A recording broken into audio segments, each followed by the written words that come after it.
أوتيبيونا جاءنا خبر منذ قليل أنك متواجدة حاليا في ساحل العاج، وأن الأمور مضطربة كونك أهنت البلد وسكان البلد وقلت أنهم في العصر الحجري، وأن الجزائر الآن تقع بين إسبانيا والبرتغال. ما ردك عن هذه الأقاويل؟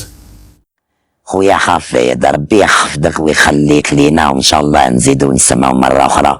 خطاف نقول يا رياض بودبوز، خطاف نقول يا رياض بودبوز. صح هاد الهضرة كاع مكاش منها، ما قلت حاجة خويا، أنا راني في لاكوت ديفوار معززة مكرمة.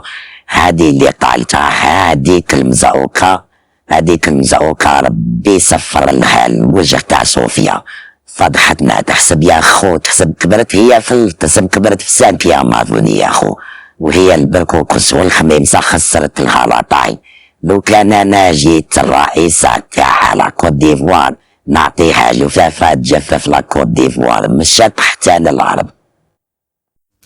وأنا كذلك نزيد من هذا المكان نقول الله يصفر لها الوجه، الله يكثر عليها الحمام، ياكلها الدبان ويغلي فيها السيبان، الله يعطيها كلب مكلوب يعضها من هذوك الركاب إن شاء الله باش تقعد في بلاصتها. كشفتنا كاع نهار ويديا دايرة هذاك التريكو خضر وابيض، تحسبي هي لونترينور تاع ليكيب ناسيونال